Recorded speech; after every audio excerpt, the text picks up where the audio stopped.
A loved husband and father goes missing. His wife is frantic to find him. I gotta get to him. We gotta find him. A psychic finds herself as a go-between, relaying clues she believes come from the man who's gone missing. It's Fickle, it's Fickle. Will this clue help police solve the mysterious disappearance? I could see the sincerity in her face. She believed what she was telling me. He wants to be found.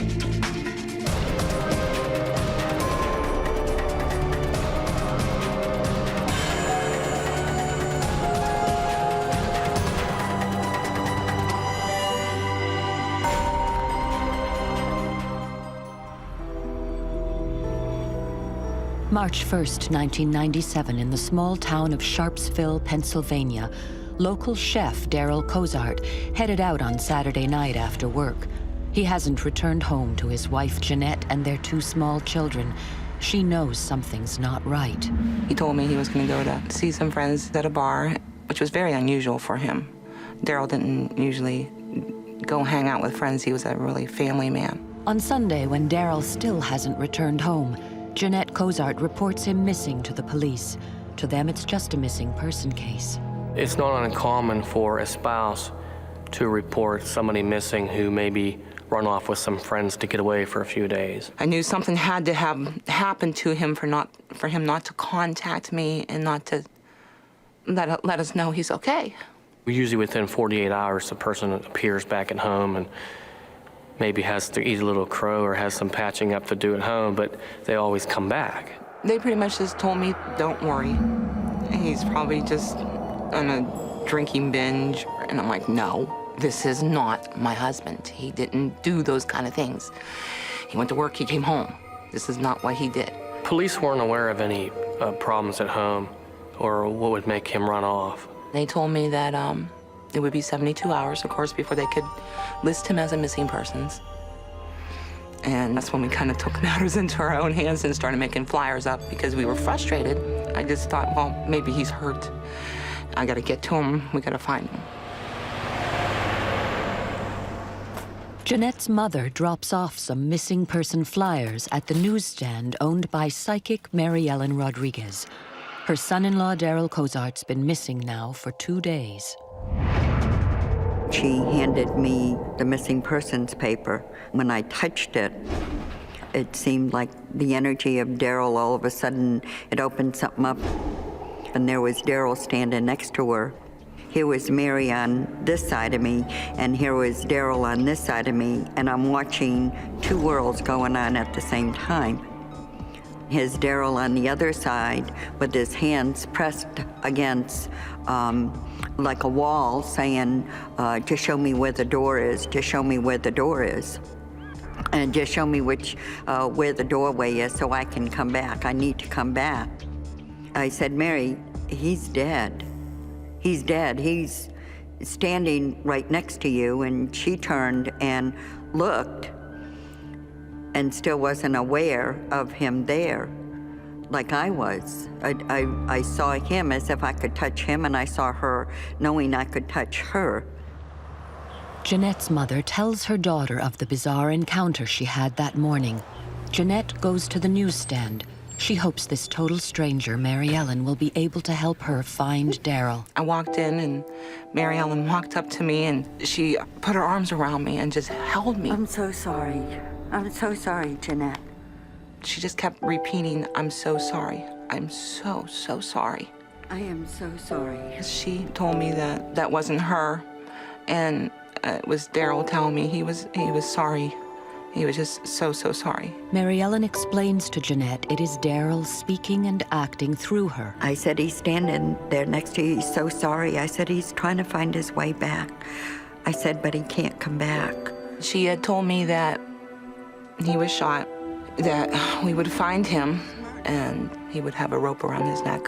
So sorry. Mary Ellen says she became a conduit between 2 worlds, with Daryl pushing her to relay messages to Jeanette. Daryl kept saying to me, ghost, tell her ghost. I just said to her, does ghost mean anything to you? And she reared back and put her hand up and said, yes, that was our favorite movie. The moment she said it, I had chills from my head down to my toes. And at that moment, I knew it was him. and that this was the real thing, and that no matter how much I wanted him to be here on Earth with us, he was no longer.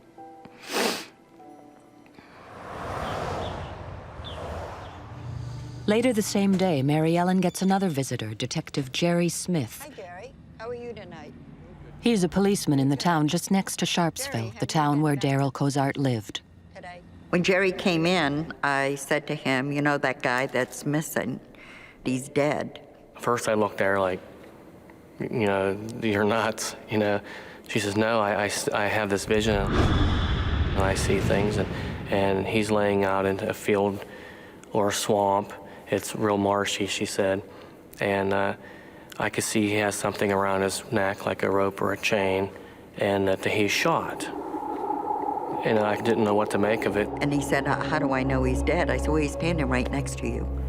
I thought at first she was joking. And then I could see the sincerity in her face that she wasn't joking. She believed what she was telling me. And it's bizarre, and it makes it difficult because you can't use apparitions or visions as testimony in any court of law as the laws as we know it. So to vow or to affirm that something is true based on a vision, the courts will not recognize it. So basically it becomes at that point just a piece of information to guide the investigator, more of a tool than anything.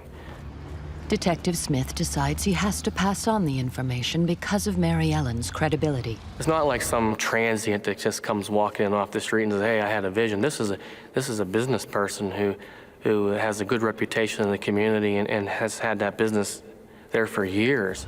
Detective Smith meets with the Sharpsville police, the neighboring police force with jurisdiction over the case. I remember saying to him, I don't think I'm crazy. I'm not drinking. I'm not smoking anything, but Mary claims she had a vision, and the person you're looking for is deceased, and he was murdered.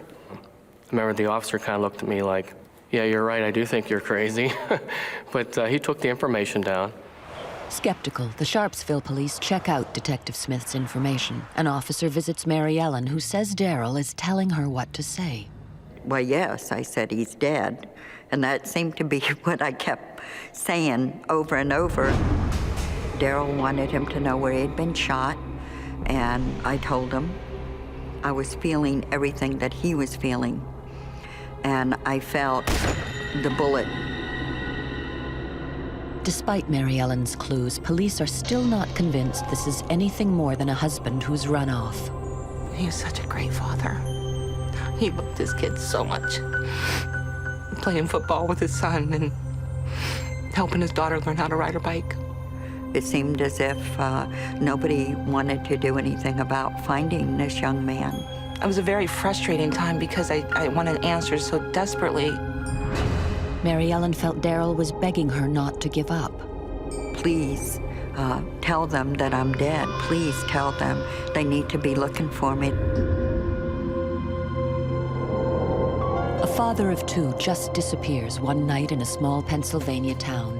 Daryl Kart's family feels something is wrong and start searching for him. From the moment psychic Mary Ellen Rodriguez first hears about the case, she says she's had Daryl as a constant companion.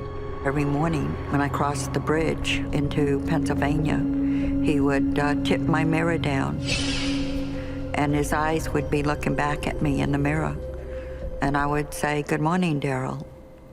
And that would begin our day. Mary Ellen believes he's trying to tell her what happened, but she can't always make sense of the clues. He's screaming it in my ear. It's Fickle, it's Fickle. She kept pacing back and forth and just, what do you mean fickle? What's so fickle? Who's being fickle? Daryl has now been missing for more than 72 hours. The police decide to investigate his disappearance and question people who work with him to see if they can get a lead.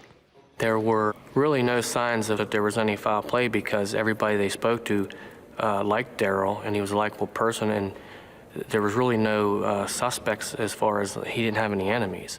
They do find one person who may have some information about that night. They had interviewed co-workers of his, and one woman was focused in on as being one of the last people to see Daryl. But police have no reason to suspect her. Jeanette Cozart knows Daryl's co-worker, but only by her first name, Cindy or Cynthia. When I walked into the restaurant where he had worked, Cindy was there. She asked me what I was doing there, and I says, I'm looking for Daryl. Have you seen Daryl? Well, no, I saw him last night. He worked here last night, and he took me home, but that's the last time I saw him. I'm like, okay. And then she hugged me and told me that she was sure everything was going to be all right. He'll turn up. That's not what Mary Ellen is telling Jeanette. She believes Daryl's been shot, but she can also feel that he's been hung. It's like she is experiencing what happened to Daryl.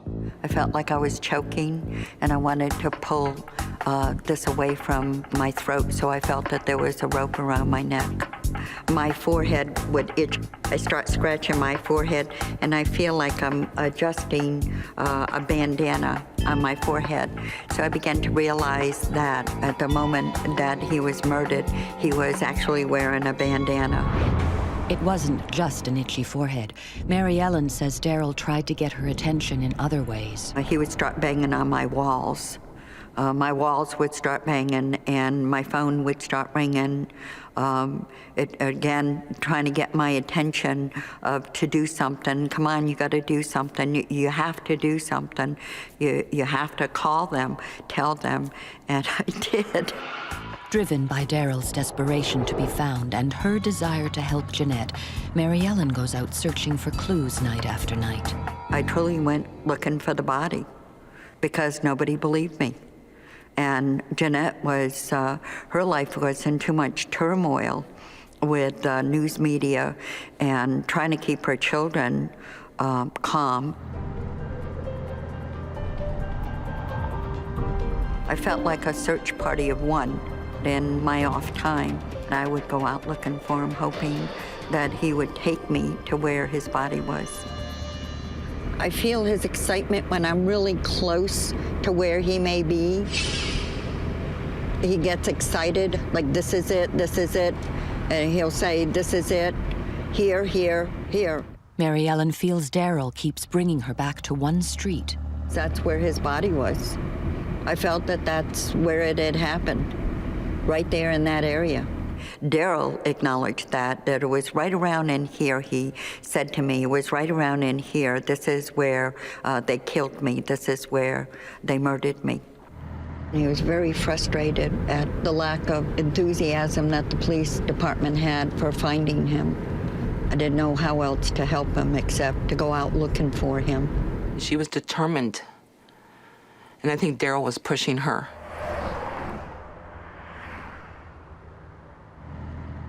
Finally, after days of searching, Mary Ellen gets a signal she believes is from Daryl. I was out looking for a sign of where Daryl may be. I was talking with Daryl, and I said to Daryl, please help me to help you. Show me where you may be, or even in the area, show me.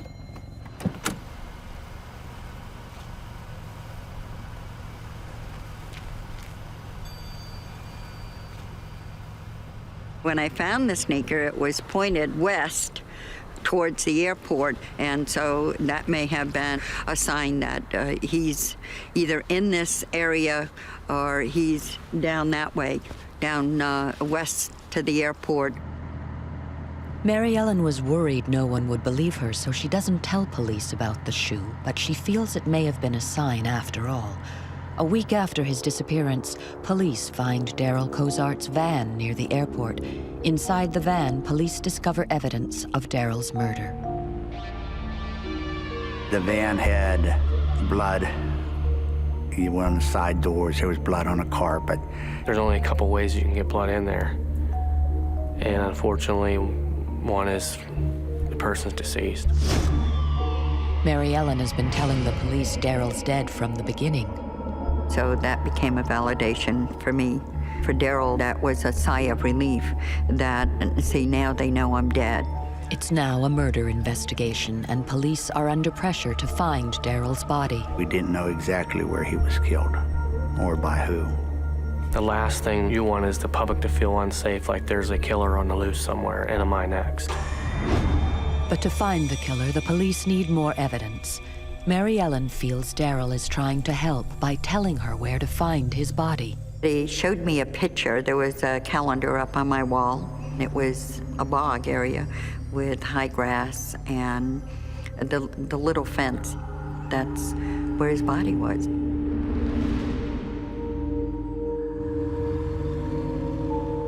Mary Ellen knows Daryl is desperate to be found and feels him getting more and more agitated. She is shocked by what she says happened next.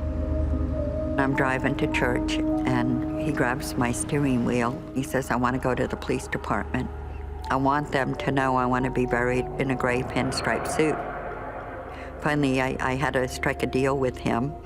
And I said, okay, Daryl, I tell you what. I said, you let me go to church, and then afterwards I will drive to the police department and we'll talk. And he conceded and he let go of the steering wheel. So after church, Mary Ellen pays a visit to the Sharpsville police to ask why they're not checking nearby bogs, like the picture she showed them on her calendar. And I said, you've got a picture of where he's located. Can't you find that area? Can't you just search? Can't you go out and look? I know he's face up, and my forehead is still itchy, so he's still wearing the bandana. The officer isn't convinced there's any merit to what she's saying. He said, I don't have the manpower to do that, and that could be any place. Daryl was answering all the questions. And at that point, the police officer said to me, will you tell him that if he wants to wear that suit, we better find him soon. Mary Ellen relays messages back and forth, and finally, one last bit of information from Daryl for the Sharpsville police. And he said, tell him before Tuesday. Before Tuesday morning, they will find me. Daryl Kart has been missing now for over a week, and psychic Mary Ellen Rodriguez is convinced the police are on the verge of finding his body. Monday afternoon, all of Mary Ellen's predictions come true. I could feel his excitement. My hands were trembling, I was shaking. He was very excited about they had found him. Another break for the police. A passing truck driver on Highway 11 near the Pennsylvania-Ohio border spots a body wrapped in plastic, dumped by the road. Daryl is found by a bog, exactly as Mary Ellen had predicted. A truck driver happened to come along down a road near a swamp and had spotted what he thought was a body laying out in this grassy area, called police, and police arrived and ended up being Daryl. One of the most horrific things I've had to go through in my life. Losing Daryl this way, having him murdered, was hard.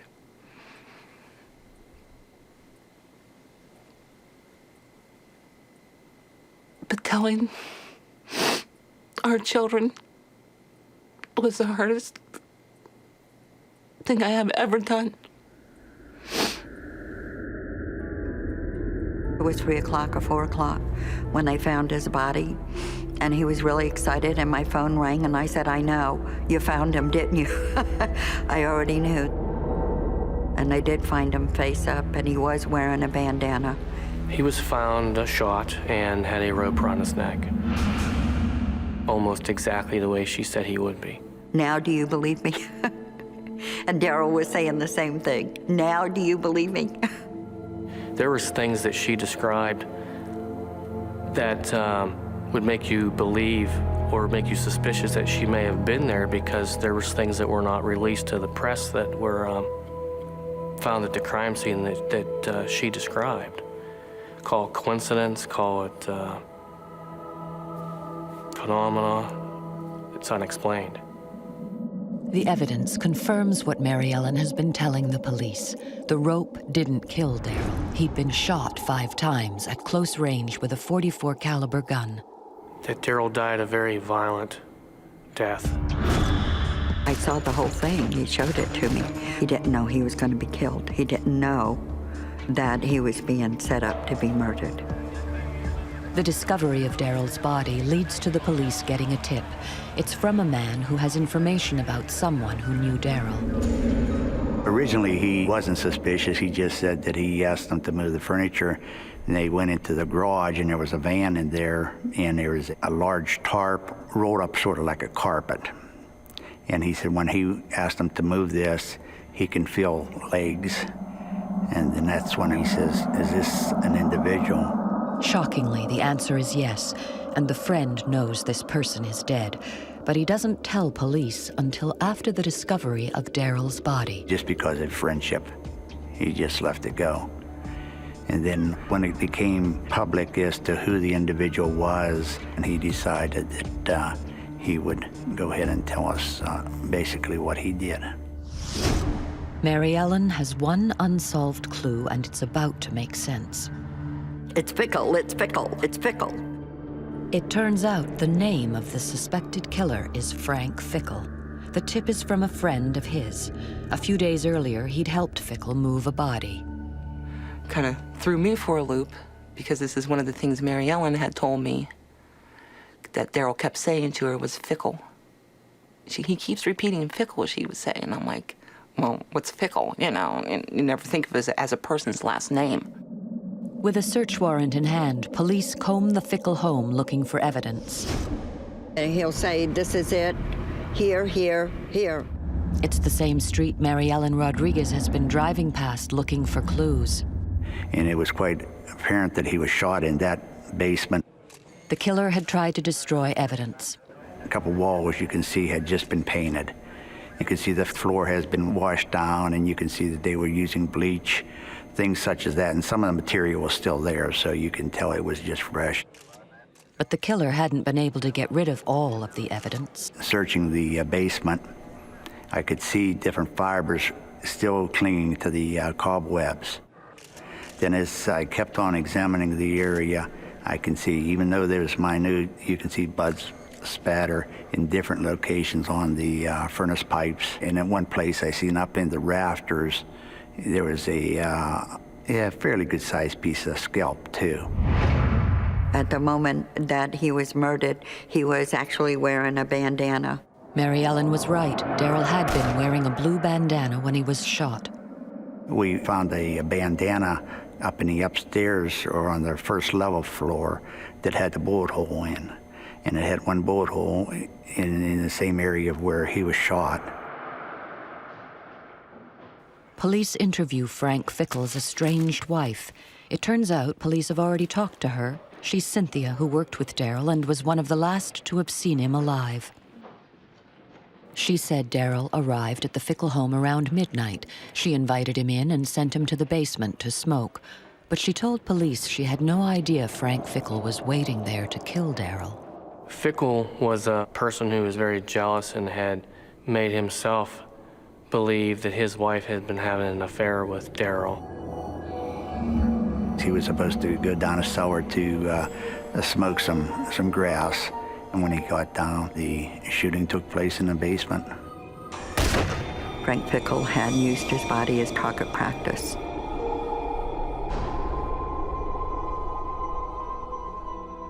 Frank Fickle is arrested on Wednesday, March 12, 1997, for murdering Daryl Kart in a jealous rage. I don't even know how to explain how you feel inside when you look face to face at the man that murdered your husband.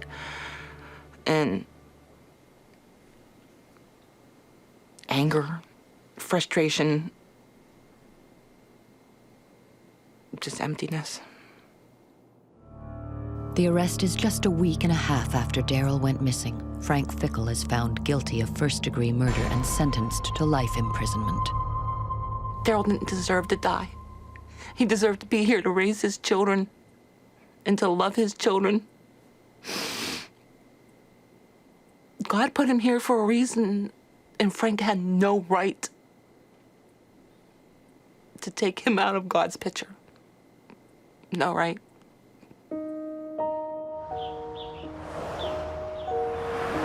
Mary Ellen's involvement maybe led investigators to dig a little deeper, to talk to a few more people, because early in the investigation, it was just a missing person. And generally, a missing person investigation doesn't entail bringing in detectives. Well, if Mary Ellen would approach me again with any information on a crime we were investigating, I certainly would talk with her, and I certainly would take the information and give a little more weight than I would have the first time. I would not have been able to take that journey without Mary Ellen. Without her, I would have been extremely lost. And we may never have found out who did it. And Daryl finally did get to wear his gray-striped suit at his funeral. For that, Mary Ellen is grateful. My life changed forever when I became divided between two worlds, the earth world and the spirit world.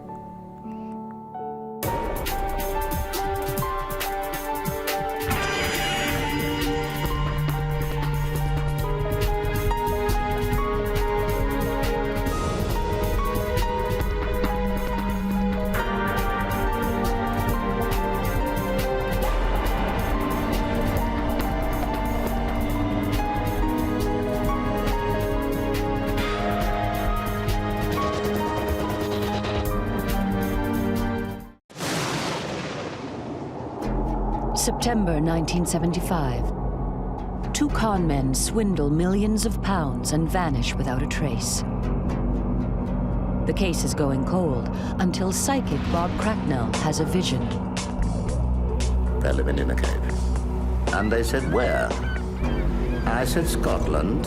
No one believes him. The police think he's a crank. You deal in facts and that's it. But time is running out. Can the psychic find the con men before their innocent victims lose everything?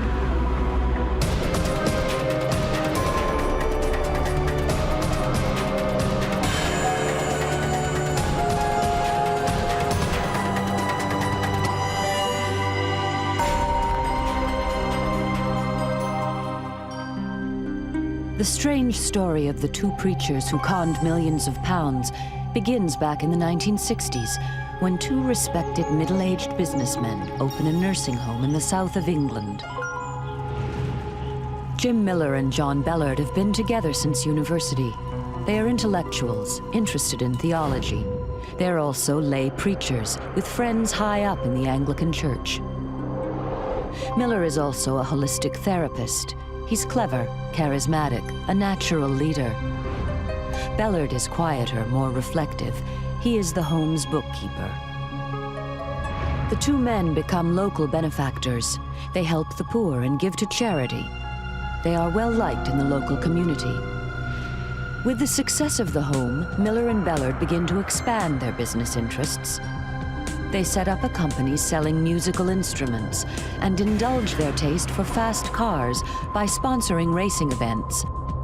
The two men are now living the high life and enjoying every minute of it. Then, in September 1975, the mirror cracks.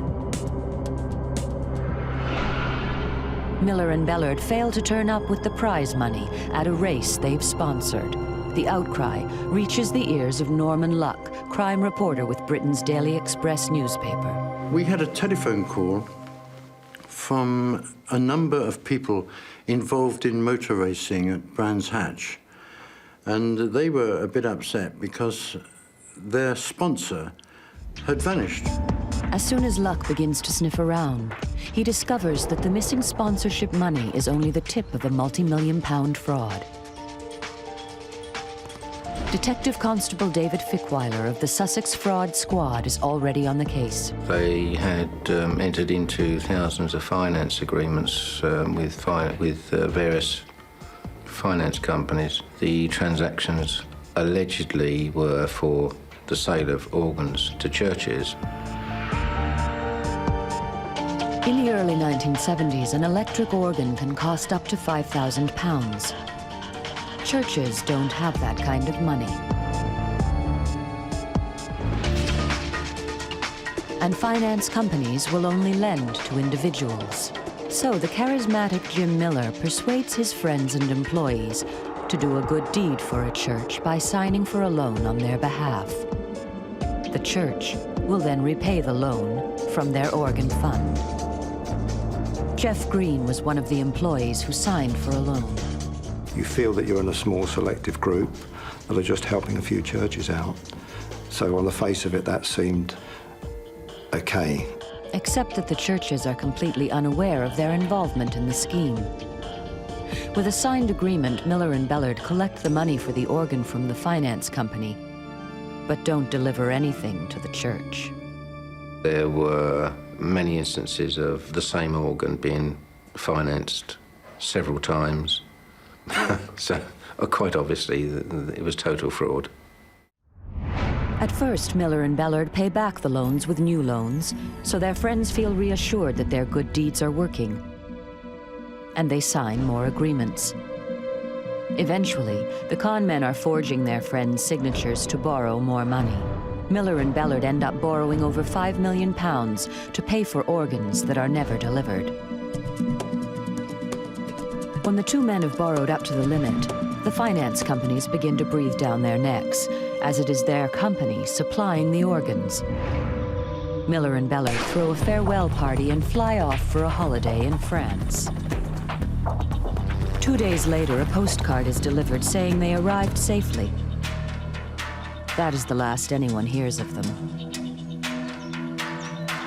Shortly afterwards, Miller and Bellard's friends and employees suddenly find they are about to lose everything they possess if they don't repay the millions they have signed for. The con men have vanished, and the police have no idea where they are. So journalist Norman Luck and Detective Fickle decide to pool their resources to try to find them. But after a month, neither have made any progress. Then, one evening, a friend of Luck's suggests he might use the help of a psychic. Psychic Bob Cracknell is keen to use his abilities to help fight the crime. I think Norman was extremely cynical at the time, you know. He was a hard-bitten journalist. Bob meets Norman Luck at his home. The journalist shows him some photographs. I think my first inference was that a church connection. I kept saying, you know, there's a church connection here all the way through. Bob then surprises the journalist with accurate descriptions of the con men. Now, this guy, he's the weak one of the two. He's got a gammy leg. And Norman said, how can you tell that from a photograph? I was skeptical, of course I was. But there was nowhere else he could have got the information from. If he'd done some research on the situation beforehand, then possibly he would have known. Then Bob's psychic abilities astound the skeptical journalist. He senses a powerful figure at the heart of the scandal, someone high up in the church who is being blackmailed. I hadn't been told anything about the case, and I said, now there's a bishop involved.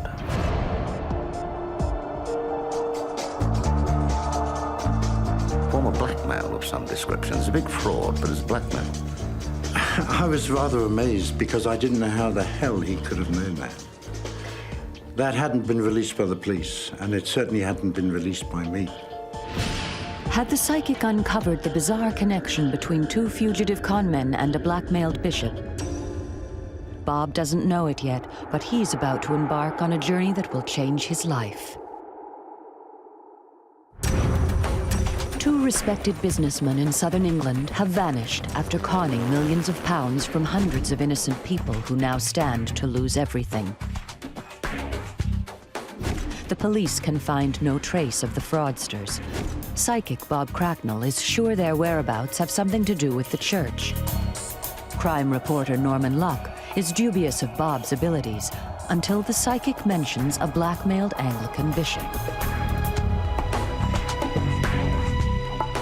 He's an astute journalist, but I think the fact that I came up with this one thing, which he said, that's convinced me, nobody else, only I know that, I've only just found it out. And I think he said to me, you were reading my mind. Luck has been told confidentially by the police of an embarrassing story at the heart of the crime. Miller and Bellard were close friends with an Anglican bishop who was having extramarital affairs. Miller and Bellard were allowing this senior church person to use a chalet in the grounds for his various dalliances. So, this is where it all happened. And this obviously was the secret behind the whole lot. Yes?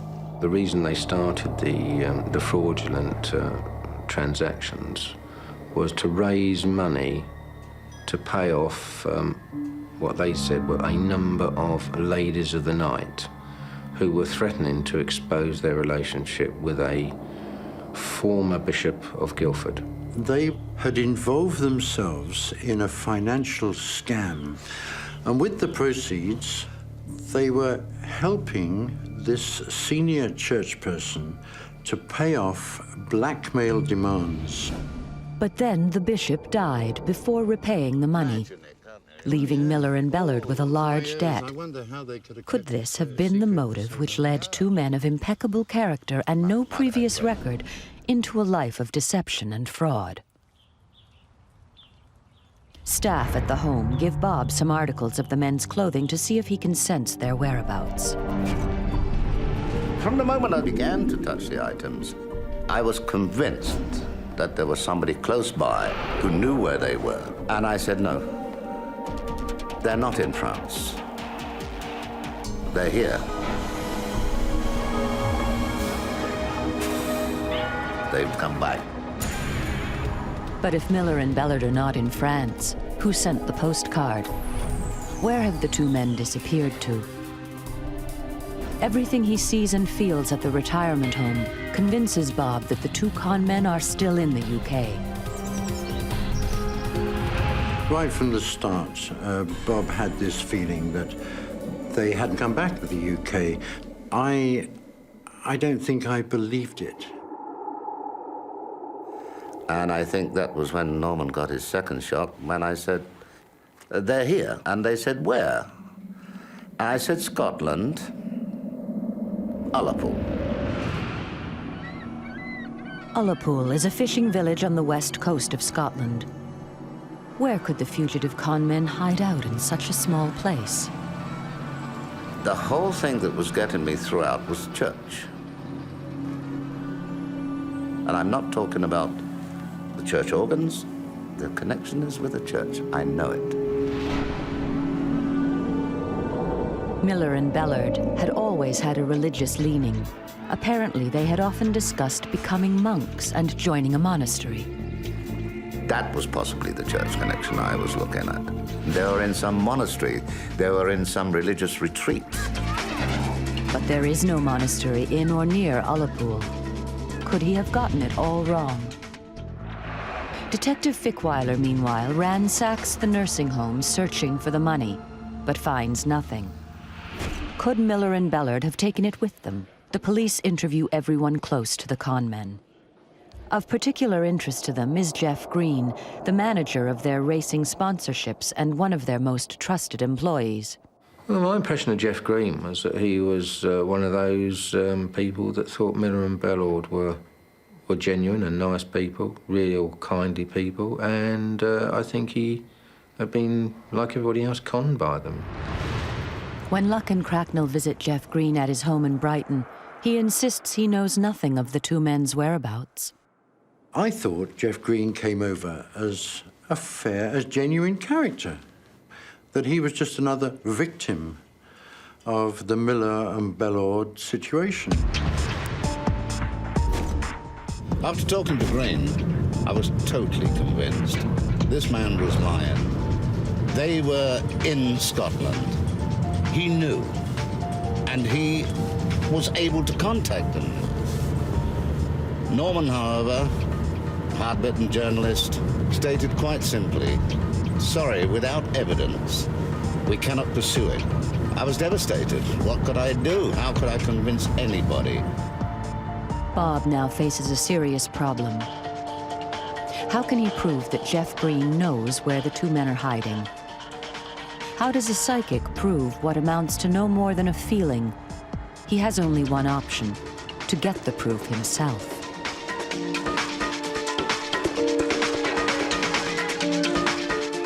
Bob decides to go to the west coast of Scotland to try to find some evidence for what his psychic impressions are telling him. But I had this absolute conviction of the connection with the church, and I began to think in terms of a church as a retreat. I thought, okay, it's on an island or somewhere like that. He makes Ullapool his base. From here, he plans to search the islands off the coast. He immediately sets about questioning the hotel staff. Doing my amateur Seamus bit, you know, have you seen this man or this man or this man? I thought, well, you know, you've got to start somewhere, you never know. A couple of people seem to recognize the faces, but aren't certain. Bob then sets out to search the islands, showing the photographs to everyone he meets. One of the ferrymen, I mean, he was quite genuine. And he said, oh, yes, I've seen this guy before, yeah. Quite genuine, you know, which gave me excitement. So I'm beginning to feel that I'm on the track. Bob's psychic abilities have got him on the trail of the Conmen. Will they lead him to their hiding place? But once out at sea, Bob's hopes take a dive. There are over 40 islands off the coast at Ullapool. Finding anyone out there who doesn't want to be found could take years. With all these islands around you, where do you begin? I can well understand the reticence of the police. I mean, can you imagine they're listening to a guy who's been labelled a crank saying, an island off Ullapool. Yes, sir, we'll send a man out straight away. It's incredible.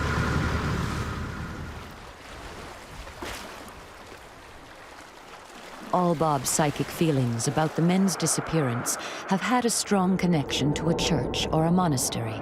So once back on the mainland, Bob decides to explore this link. But the nearest monastery is over 100 miles away at Fort William. There was two people hitchhiking along the road. So I stopped and gave them a lift, a young couple. They were heading for Glasgow. Something caused me to, for some unknown reason, take the photographs out and say, look, have you ever seen these two guys? And to my absolute amazement, the girl said, oh, yes. Recognize them both. Oh, do you remember where you saw them? Yes, at the Royal Hotel in Ullapool.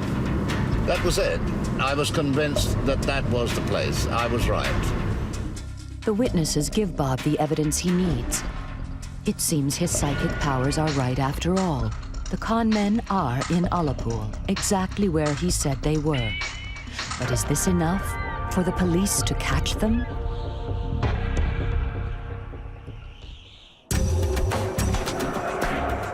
Conmen Miller and Bellard have disappeared after defrauding friends and employees of £5 million.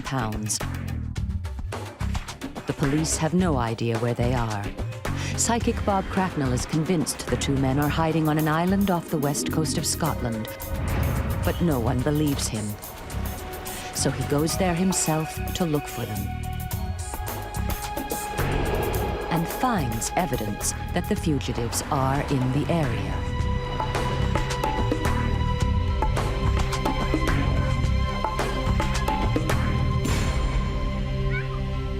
With renewed confidence, Bob returns to London with the names and addresses of his witnesses. He's sure the police can now catch the Conmen, and the Daily Express can print the story. But Bob's in for an unpleasant surprise. Back in London, Norman Luck and the Daily Express are not impressed. That wasn't sufficient proof. You can't say, I think. You've got to either produce a body and say they are staying at so-and-so, so-and-so guest house. We have found the Southern Organ fraudsters. But that didn't happen. After all his hard work, Bob hits a dead end. No one wants to listen. The Conmen will get away with it, and their victims will lose everything. His dream of a career fighting crime is fading fast. I knew that I was right. It became a personal thing, you know. I really didn't know what to do. I'd gone out on this limb, whereas a psychic takes in all forms of vibrations, adverse and otherwise. When a psychic gets depressed, believe me, it's it's doubly worse. And then, as the case begins to go cold, Bob receives a final psychic clue about the Conmen's whereabouts. I had a dream in which these two guys were living in a cave. In a desolate area, you know, definitely living in a cave.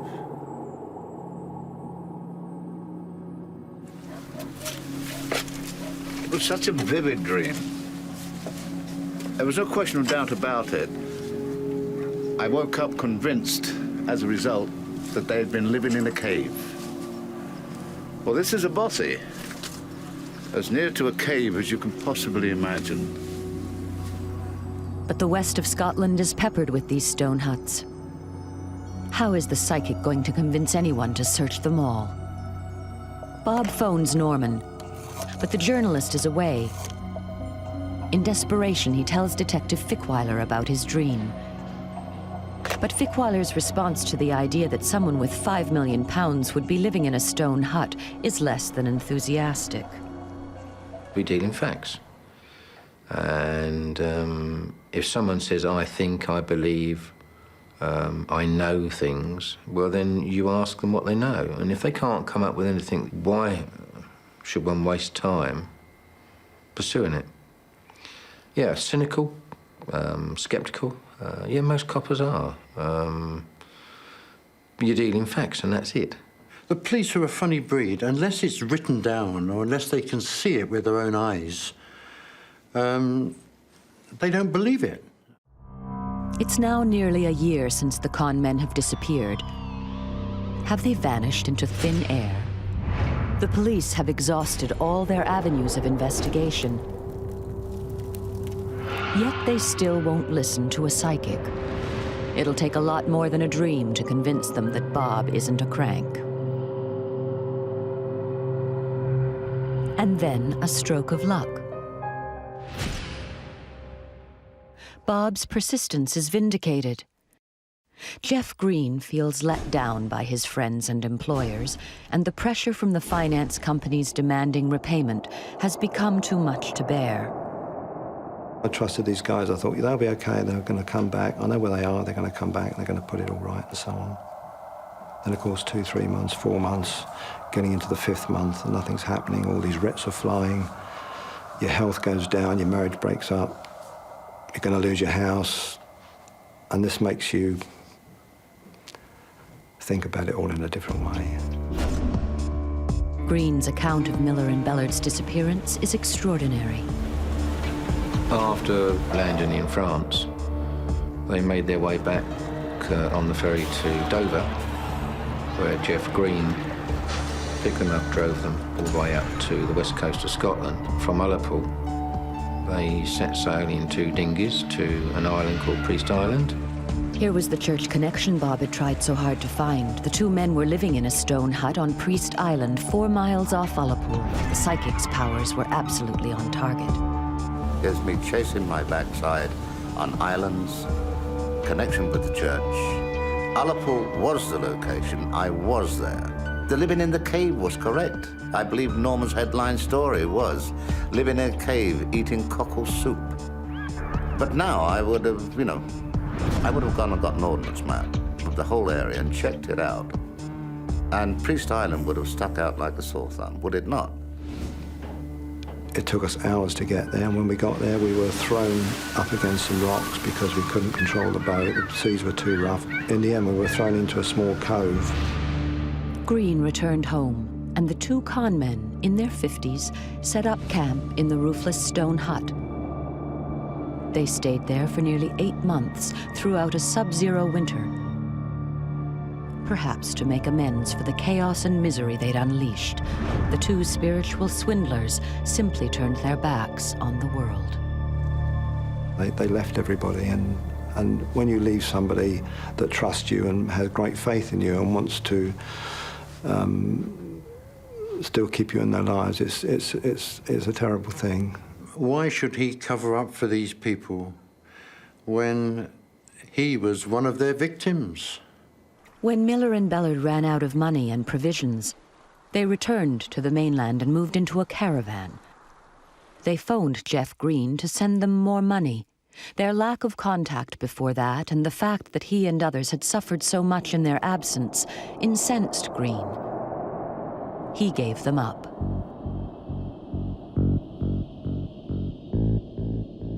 At their trial, both men plead guilty.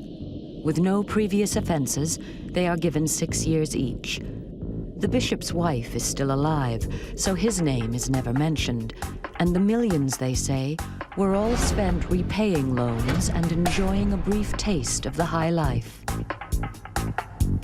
None of the money was recovered. There was no indication in the books and records as to where all the money had gone. It seems Bob Cracknell's visions had been right from the start. The Conmen had returned to Britain from France and hidden on an island off the west coast of Scotland. Priest Island, due to its name, did have a connection with the church, and the two men had been living in a primitive stone dwelling, not entirely unlike a cave, and perhaps the pressure, psychic and otherwise, which Bob put on Jeff Green might even have encouraged his confession. I think that possibly Green said, this guy's not going to let go. I can't take it. This case changed Bob's life. He became known as the psychic detective and spent the next 30 years fighting crime. Basically, you are aware of atmosphere, feelings, vibrations that the average person is not aware of. Like a radio, if you like, on shortwave. With all the crackling and noise going along, you've got to go along and tune it in and bang, you're on the station.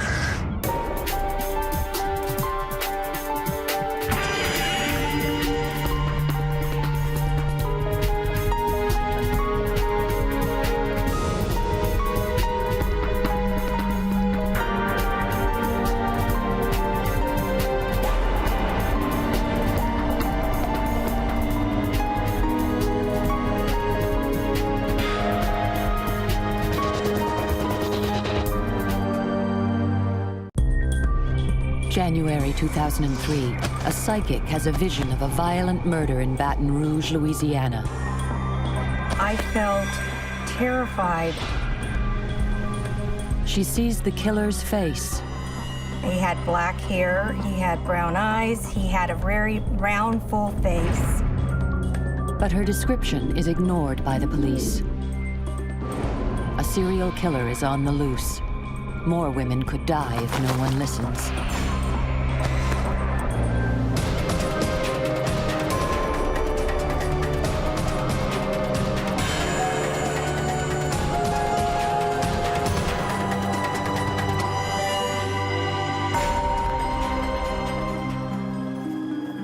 In May 2002, Murray Pace, a 22-year-old graduate assistant at Louisiana State University, leaves work early to attend a friend's wedding. 2 hours later, her roommate returns to the apartment to find her brutally murdered. In the following weeks, 3 more women are attacked. The Baton Rouge police then announced that DNA evidence links Murray Pace's murder to that of 2 other women. They are now dealing with a vicious serial killer, who might also be behind the savage rape and murder of a number of other women in the area since 1990. The town is gripped by fear. It was panic. You had ladies asking for self-defense courses. You had a major sale in pepper spray. People were worried about their daughters. To catch the killer, the Baton Rouge Police Department sets up a task force together with the FBI and other local forces. Detective McDavid with the Zachary Police suggests as prime suspect a local peeping Tom who's been causing trouble for years. Evidently, we put so much pressure on him that he began moving into the Baton Rouge area. Unfortunately, he doesn't match the serial killer profile used by the FBI. The majority of the profiles that we were getting from the FBI at the time were generic. Pretty much a white male in his mid-30s that lives at home, lives with his mother, or a loner. The Zachary suspect is ignored. The FBI have witnesses to back up their profile. One reports a white male driving a pickup truck with a naked female slumped on the passenger seat. She looked dead. It was near the Whiskey Bay exit on Interstate 10, close to where the body of another victim had been found. Another witness sees a suspicious-looking white man near where a woman had been killed while visiting her mother's grave. She'd been beaten to death. By December 2002, the serial killer has taken 2 more women.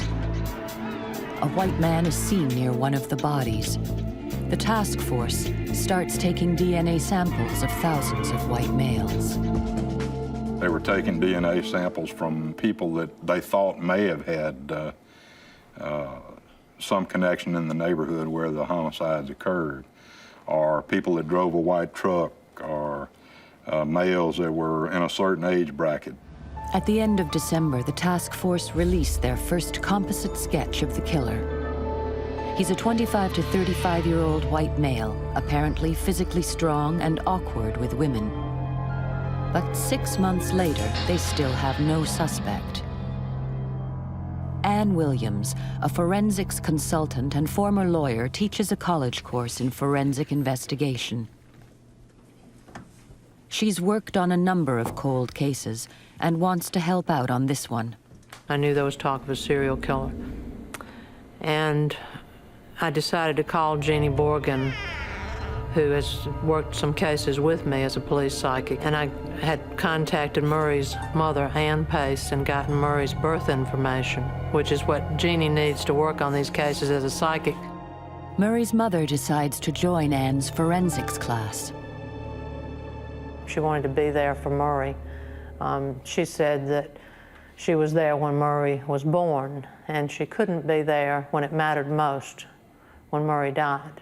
Ann Williams called me, and she told me she had a woman in her class by the name of Ann Pace, and that she had lost a daughter and that she had been murdered. I had Murray's birth certificate name and birth date, and I used that as a method of psychometry. In other words, I'm touching and I'm examining the name, and then I get the vision. I sort of ask for the vision mentally. Ann often has forensics experts call in and talk to students on the speakerphone about cases they've worked on. So she sets up a conference call with Jean in California. Well, we're all here to talk to you, my class. The first thing that I saw was a house. Very neat house, a neat manicured lawn, very peaceful. I had seen him on a street corner looking at the apartment building. She didn't know him, but she had seen him. So he was familiar to her, and she was not overwhelmed or frightened. He can be very personable.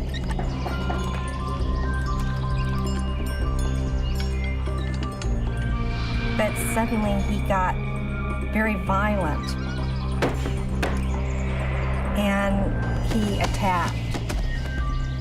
This girl fought back. For every blow she got, she gave him one. But he had a knife. And it was a brutal fight. And I was stuck in the picture. I couldn't get out. I knew that the final moments that she had to die with something of the throat. And he did. He did cut her throat. I felt terrified. It was like Murray and I were one at that point. I had to sit there and watch her die. It was really hard. As it ended, he straightened up and he looked at me. And it was like I was looking eye to eye with him. I started shaking inside, and then I had little butterflies, and then he disappeared. When I looked at him, I thought he was probably about 5'10" to 6 feet. He was Afro-American. He had black hair, he had brown eyes, he had a very round, full face, and then he had this little goatee. He had a mustache, but then there was other times that I picked him up, he did not have a mustache. Someone in the class asked her, well, what's he wearing, this Baton Rouge serial killer? She said, well, right now, she says, I'm seeing him in blue Dickies. And I said, well, what are Dickies? I mean, I didn't even know. And the class laughed, and they said, those are work pants, you know. With Murray's mother verifying the known details of the murder, the class are stunned by the realism of the psychic's vision. But Ann Williams is uneasy. When Jean first described the serial killer as being a light-complected black man, I just thought she was off. I didn't believe it. Because, you know, statistically, he would be a white man, and that's what they said they were looking for. Can Ann's investigation be of any help to the task force if Jeannie's vision is so off on such a key point? January 2003. Baton Rouge is being terrorized by a serial killer. A task force is set up to catch him. They believe he's a white man and take DNA samples of over 2,000 men. But 6 months later, they still have no suspect.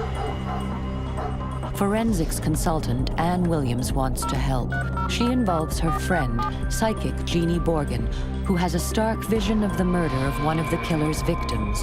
But in her vision, the killer is a light-skinned African-American. Ann thinks she's wrong. Ann was right. You don't positively make a statement about a suspect until you're absolutely certain. But Ann has worked with Jeannie before, and the psychic's accurate description of the murder persuades her not to give up too easily. Over the following months, Jeannie has constant visions of the killer. I was tuning in on him every night. He was in the car a lot. She sees him at Whiskey Bay off Interstate 10, where the bodies of 2 earlier victims were found. Jeannie is convinced there are more. With her friend, Chip Bowman, Ann Williams tries to find the places Jeannie sees in her visions. If they find another body, it might lead them to the killer. They photograph likely locations and send her the pictures. Well, I think probably if we take pictures anywhere around here, it'll be helpful to Jeannie, because who knows where he would have dumped somebody. Then we could go back the opposite end, where Pam Kennemore's body was found, to that north area, that wooded area that Jeannie's interested in, and take some shots of that. Okay. Okay, thanks. Well, it's very, very hard because I have to have a fix. I have to see a certain tree, or I have to see something that looks like what I'm seeing. Jeannie tries to guide them through the landscapes of her visions. I can't believe this, Jeannie. We're actually seeing what you're telling us. Listen, you need to go to your right. There's going to be a big line of trees there. Yeah, all right, now wait a minute. When he walked into the line of trees, there was like a culvert there and he tripped. There is a dip in the ground, just like you said. I cannot believe this. But finding a body in this vast wilderness requires a massive search, and time is running out. Jeannie begins to sense the killer's moods. He really did not like women, especially women who were mentally above him, or he felt superior to him. These women were basically the same. They were professional women. I mean, we had 2 homicides in Zachary, which is in the parish, that were fairly consistent with what was happening in Baton Rouge. It was almost a hate sexual type of a situation. Jeannie senses the killer is ready to strike again. The energy had been building in him as he watched the person for maybe weeks. He did a lot of surveillance, what we can tell, on these victims' houses. He knew their movements, knew when they come outside, he knew who was at the house. And then when it got powerful in the body, he went for it. I knew that this was a man who had to kill. As the killer's bloodlust becomes stronger, Jeannie has a terrible vision. I thought I had another victim. And then suddenly I realized she's alive. And it was like, oh my God, she's alive. And she's gonna be one of the future victims. And then at that point, I thought, but where is she? Where do I go from here? The killer is already stalking his next victim. As Jeannie tries desperately to see where the attack might happen, the landscape of her visions becomes more recognizable. He stood one night looking out at the water, and I saw these beautiful white birds fly over the water. That was at I think that was at the foot of Stanford Avenue. 2 of the killer's victims had lived on Stanford Avenue. Does his new victim also live here? With time running out, Anne and Chip scour the area. The next thing I got was a house. It was a green house. It had 2 trees on both sides, like this, like a frame, and it had bushes in front. That had to be where she lived. But I couldn't quite figure out, I couldn't get anything that would give me a sign as to where it was at. And then finally a breakthrough. Anne and Chip locate one of Jeannie's visions. He went to this place that was sort of a little restaurant with a big television. When I got the picture of this little restaurant, it wasn't much, but I was overjoyed that they had found it, because I thought that he'd probably frequent that a lot. But tragically,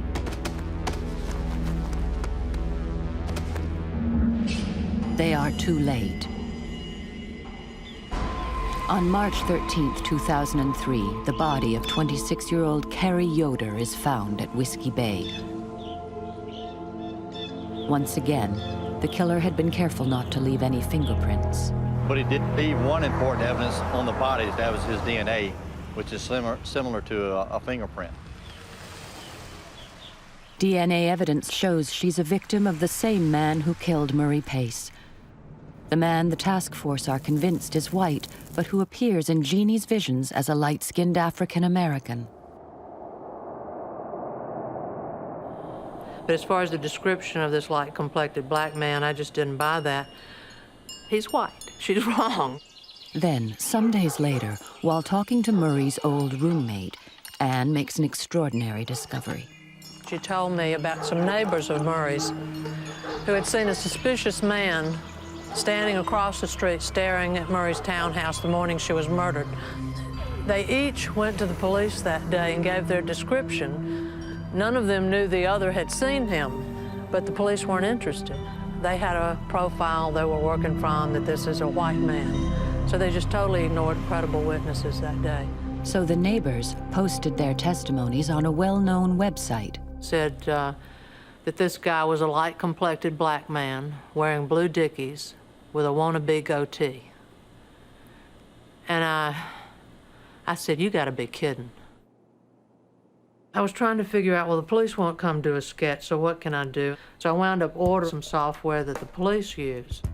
Together with Karen Savoy, one of Murray's neighbors, Anne puts together a composite sketch of the man they saw watching Murray's house the day she was murdered. I don't see anything there. Could we, go down? Let's try 812. Wanna try it? No, I don't think so. And rounded on the. So it needs flatter? Yes. Okay. But we'll keep going.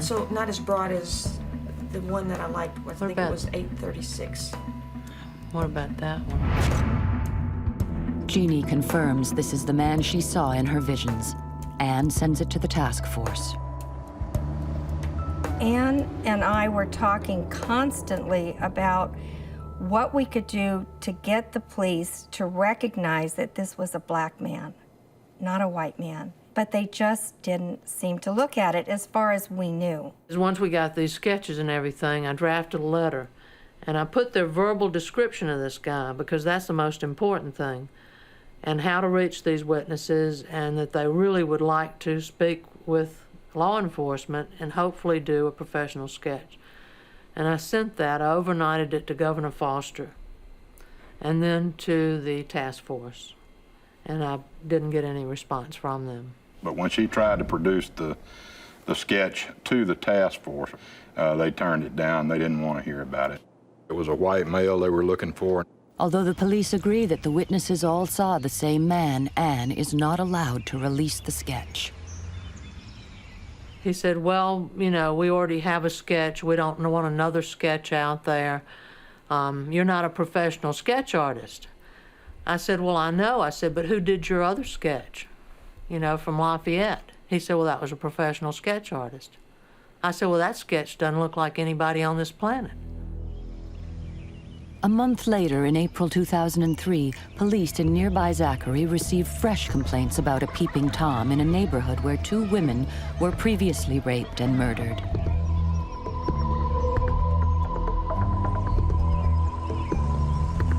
The neighbor across the street here called in and stated that a black male was standing at this window right here, peeping into this window.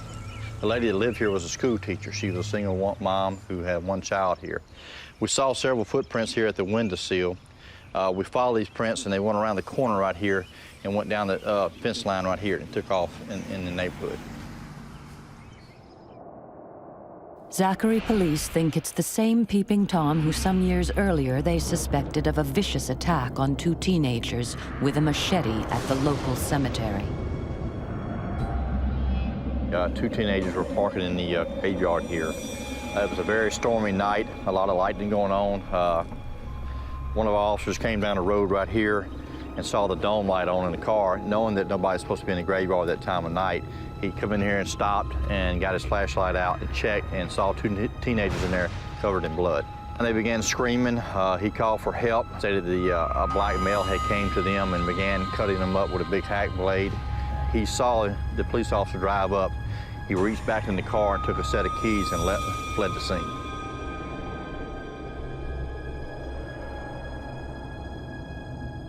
Working with the victims, police did a sketch of the attacker. It looks just like the peeping Tom. His name is Daryl Todd Lee. They suggested him to the task force, but they aren't interested in a black peeping Tom. They believe the serial killer is white. If they won't listen to colleagues, reliable witnesses, or even an experienced psychic, how many more women will die before the killer is caught? A savage serial killer is preying on the town of Baton Rouge. The police are hunting a white man, but psychic Jeannie Borgen believes he's African American. And while Ann Williams and photographer Chip Bowman try to find the places she sees him in, the killer strikes again. Meanwhile, police in nearby Zachary think the killer could be a black peeping Tom who's been plaguing their town for years. With fresh complaints of the peeping Tom in their area, Zachary police now reopened the file of their main suspect, Daryl Todd Lee. Apart from his peeping Tom offenses, Lee has also been in jail for various burglaries and for beating his girlfriend. We worked out a timeline and we saw where he had a job, when he didn't have a job. The timeline showed them something startling. When he was in prison, we didn't have no murders. When he was out, we began having problems in the area.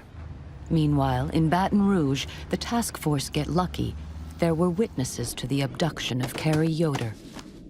Police now release a second sketch of the serial killer and announced that he could in fact be of any race, not necessarily white. This is sweet music to McDavid's ears. In the back of your mind, you want to go out and say, I told you so. Was a likeness of a black male that was also similar to a sketch that was produced by Ann Williams. Now psychic Jeannie Borgen has a terrifying premonition. The killer is about to strike again. At this point, I knew he would kill if he had the chance. But the clues are too vague. Ann Williams feels helpless to prevent it. She says, well, I'm getting a woman missing in Alabama. And she said she's a pretty brunette. And I said, well, I don't know. I haven't heard anything about a woman in Alabama. Then, Melinda McGee disappears from her home in Mobile, Alabama. Her body is never found.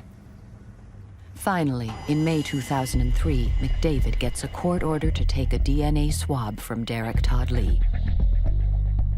My partner, Trevor Hannah, and me drove up there and we found him out in the yard. He saw me get out the vehicle and began getting upset and told them to tell me to leave. He knew, that I was after him. In 1998, I interviewed Lee in the Mayberry murder. And after interviewing him, I looked him in his face, because he was real cocky. And I told him, I know what you did, I'm gonna get you one day. The sample is sent to the crime lab to be analyzed.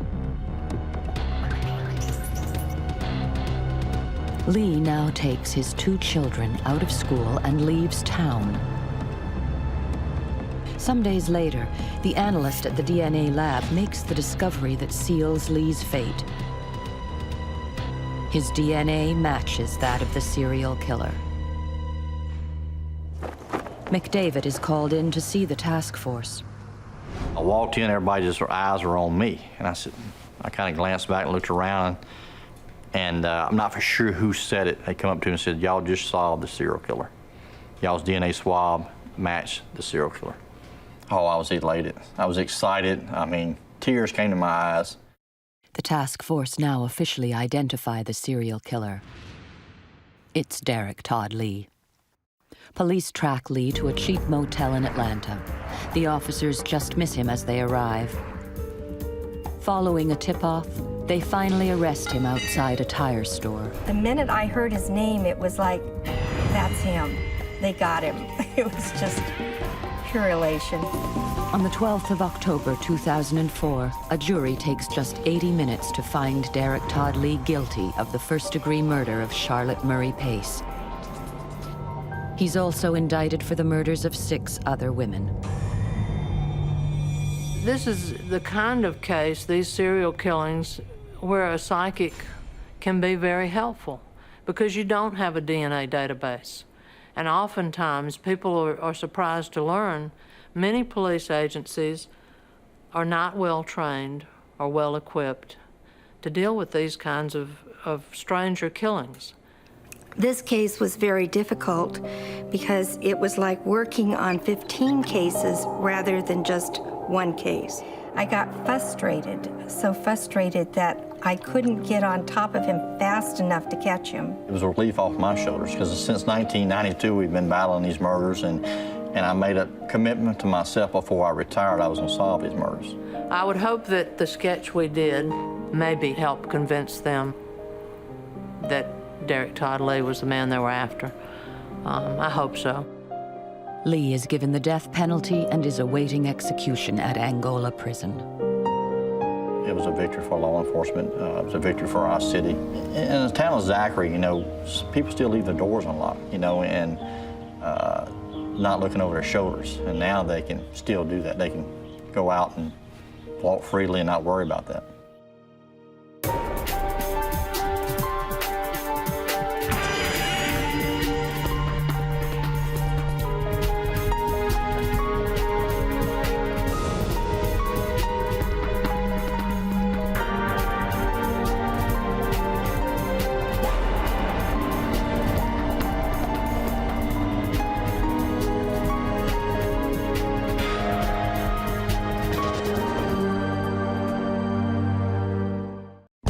(1983) West London. 25-year-old Jackie Poole is assaulted and strangled to death in her own home. It was such a nasty murder. Despite a thorough police investigation, there's just not enough evidence to convict a killer. A local psychic believes she is visited by the victim's vengeful spirit. In a supernatural trance, she is taken back to the murder scene. And I could see it as plain as anything. It was Pokey. But what part would her visions of the name Pokey and a brown sweater play in solving this brutal crime?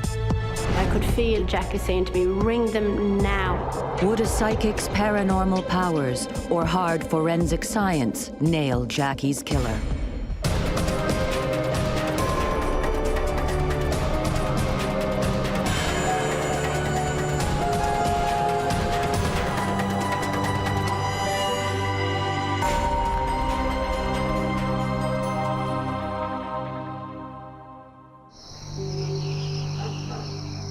Saturday, the 12th of February, 1983. Ruislip, a busy suburb 17 miles west of central London. Local psychic Christine Holohan's sixth sense has been on high alert all weekend.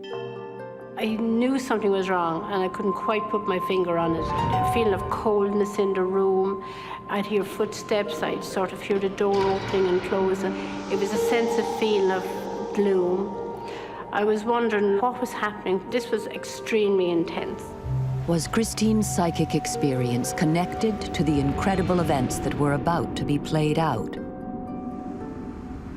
The next day, a concerned friend of Jacqueline Poole contacts the police. The recently separated shop assistant hasn't been seen for 2 days and isn't answering her phone. A young police constable and the father of Jackie's boyfriend break in to discover that the popular 25-year-old has been sexually assaulted and strangled. Heading up the investigation team is Detective Superintendent Tony Lundy. Well, first of all, there was no forced entry to the premises. So she'd let somebody in or they'd con their way in. There were no broken windows, doors, or anything. So it seemed pretty obvious it's somebody who she associates with. Jackie has been strangled to death with a cord. Personal items have been stolen and her clothing is in disarray. She was fanatical at wearing rings and necklaces and bracelets and stuff, but basically the lot had gone. I think there may have been something left on her finger that couldn't come off, but everything that could be removed had gone. Jackie's body has lain undiscovered for some 48 hours. The killer has a head start. Police begin to interview Jackie's friends and family for vital clues and release details of the attack to the press. It became obvious from a very early stage that it was going to be a difficult investigation because the fact there'd been no break into the premises, we were really looking at close connections.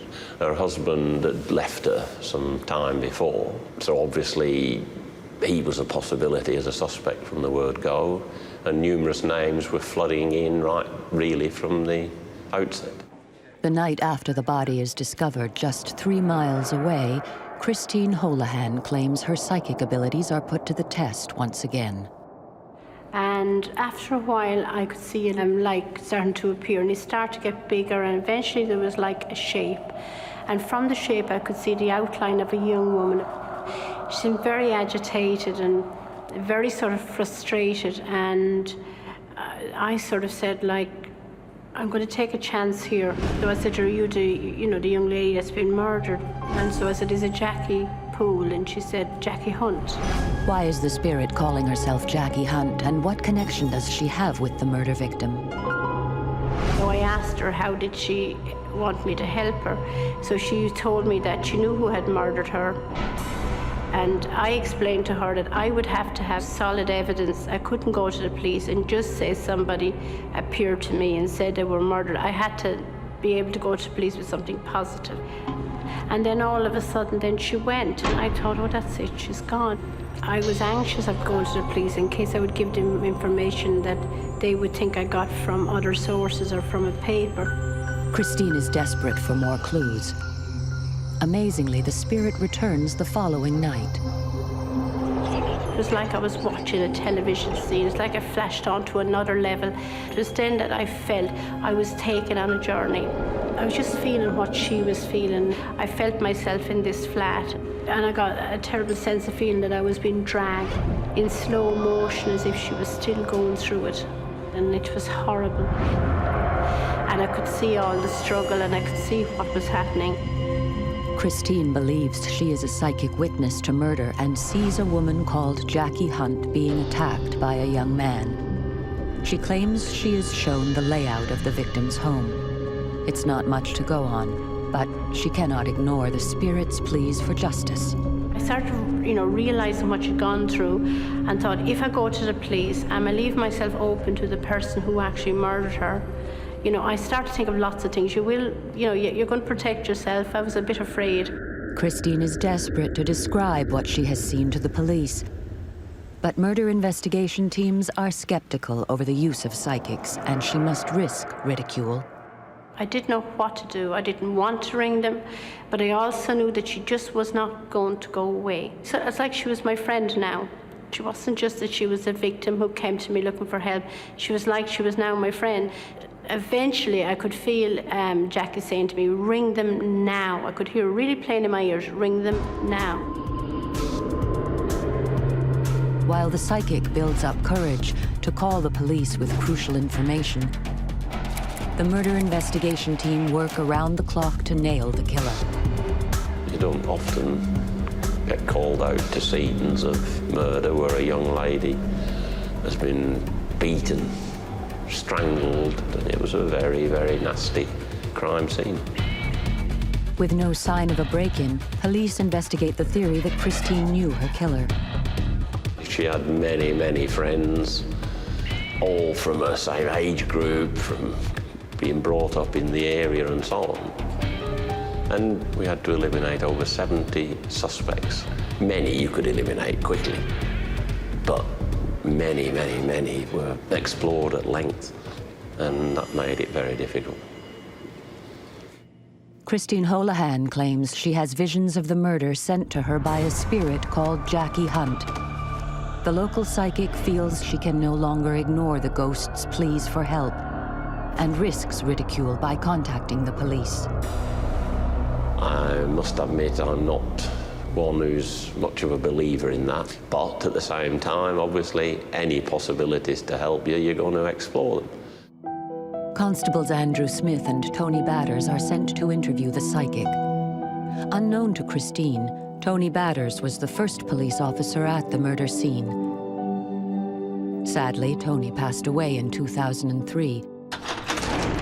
His widow, Anne, remembers the day that would change his life forever. I think it could well have been the first time he'd actually found a victim.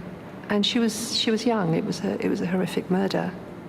Because he had been the first officer on the scene and had actually stayed at the scene for several hours, he knew the layout, what the situation was in the flat,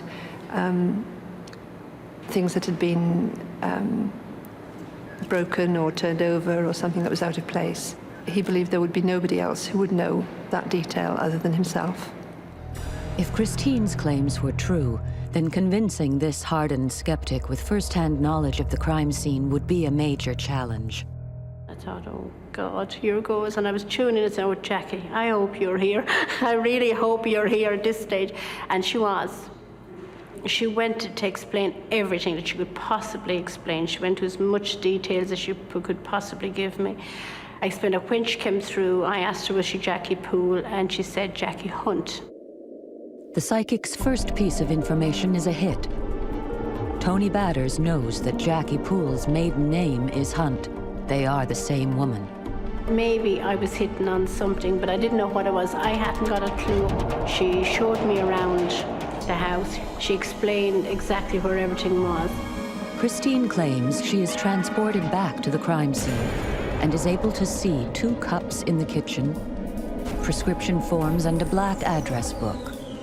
Amazingly, this tallies with what Tony has seen at Jackie's flat less than a week earlier. These details were not released to the press after the murder. And I could see where she was lying, and I could see her hand. There was 2 rings in particular he couldn't get off her hand. Jackie's missing jewelry was reported in the local papers, but nothing specific had been mentioned about the 2 rings that had been left on her body. She also sort of was very insistent that there was a jumper that he was going to be thrown away. And she said, it's important to get this jumper because if you don't, she said, it's going to be gone. Christine claims that she never met Jackie or any of her acquaintances when she was alive. But during her trance, she uses the names of many of Jackie's friends and family. One name is a mystery. She mentioned Barbara Stone, and she didn't give me any significance on the name, but I said, anything she gives me, I'll take on board. No one on the investigation has ever heard of Barbara Stone. Despite the puzzling name, Tony is amazed by the psychic's insight. At this point, he said, ask Jackie to describe her killer. And she explained he's 23. He had a birthday, April or May, he'd been Taurus. He had dark hair, dark skin. He had tattoo. Christine seems to give the police officers a profile of the murderer. But nothing would be more useful than a name. So I said I would just very quietly go into a trance. I really had to tune in very, very strong with Jackie. I'd really bring her into me close. And I could feel her. It was like as if she actually really came through, as if she was inside of me. The psychic resorts to a technique called remote writing, which unlocks her unconscious.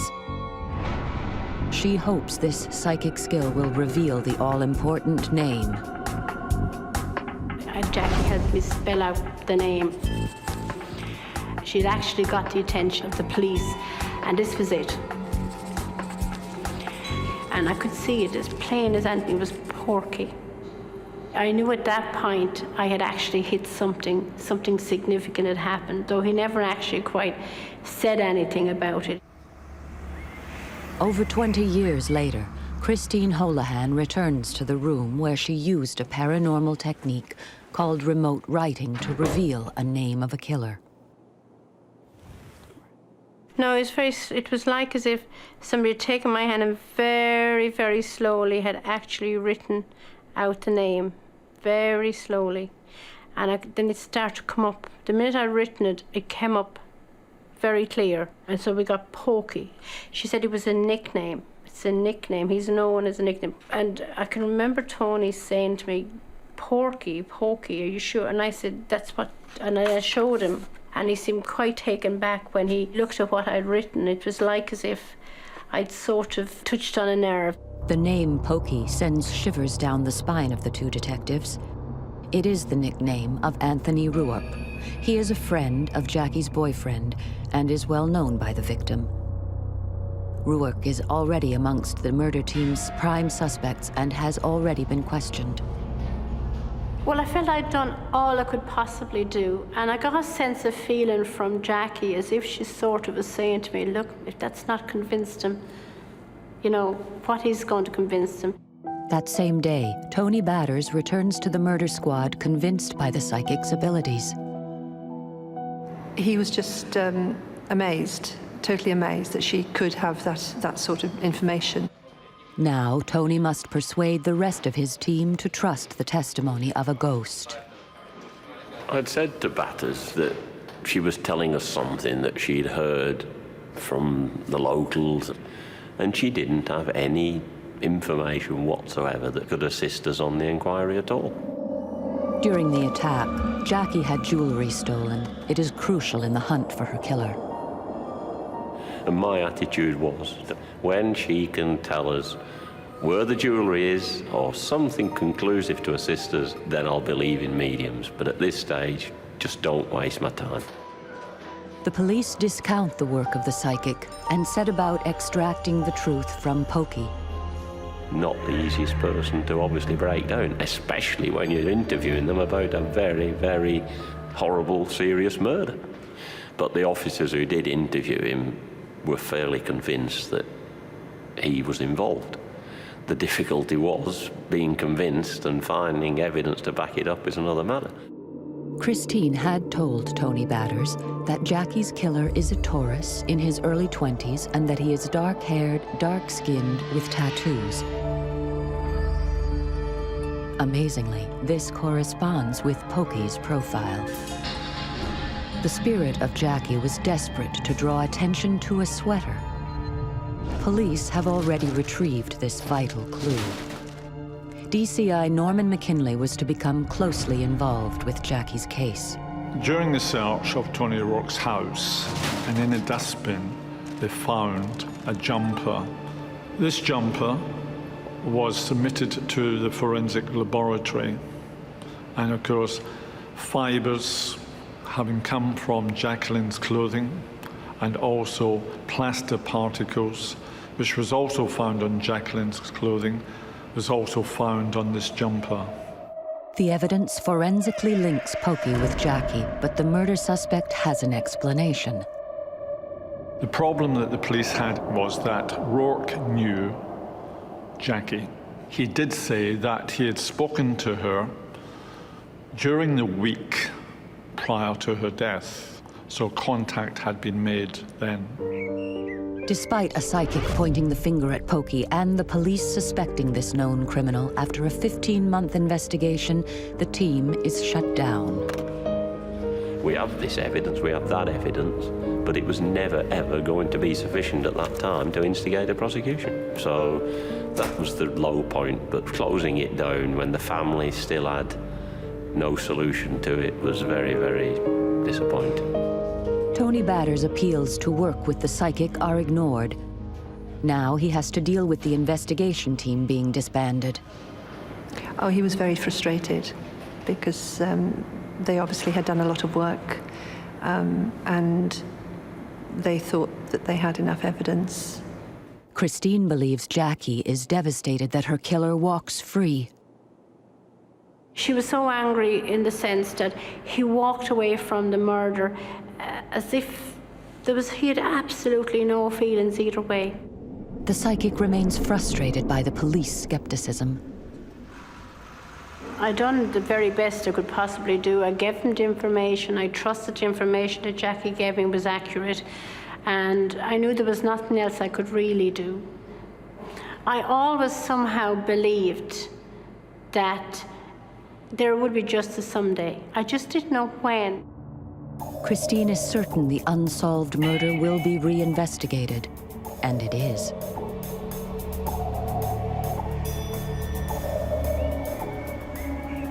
In 1999, some 15 years after the main inquiry was shut down, Christine has another visitation from a troubled spirit.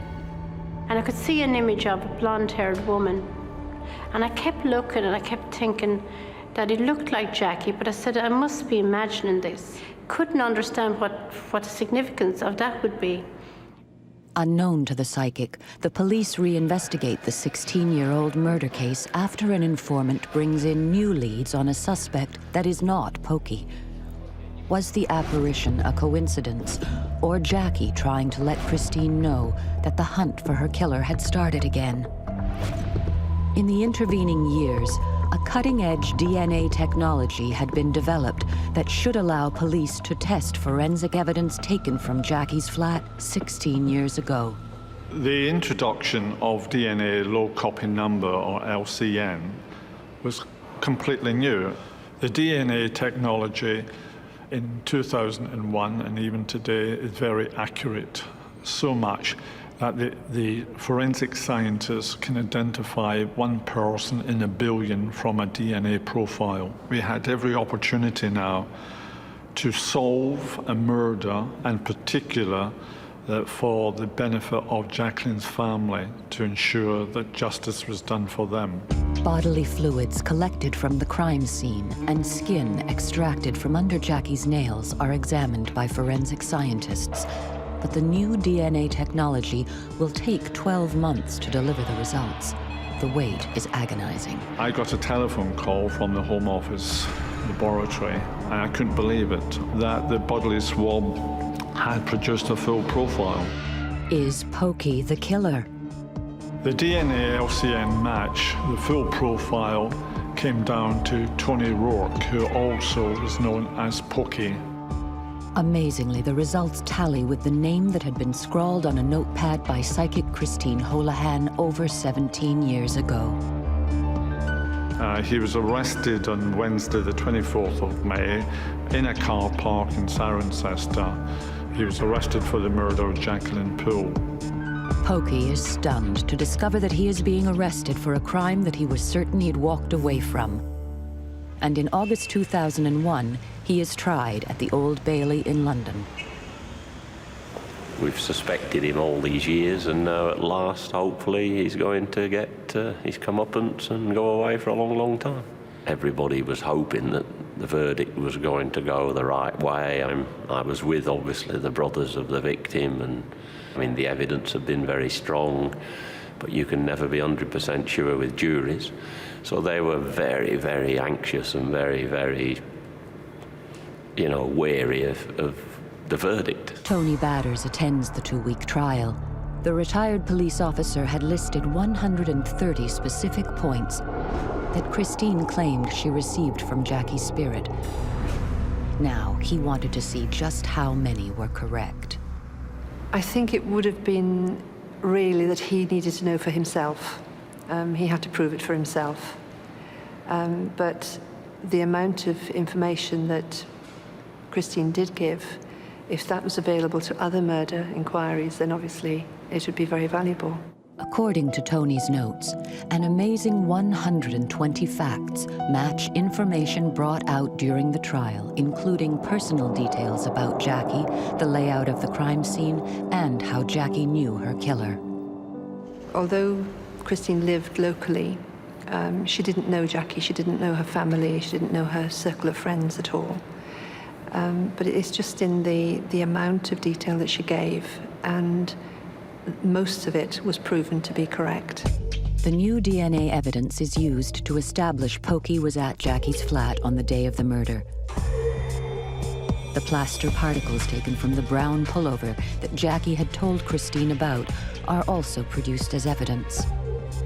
The jumper, which had been retained by police in a sealed bag from 1983, was produced in evidence at Rouge's trial and played a significant part.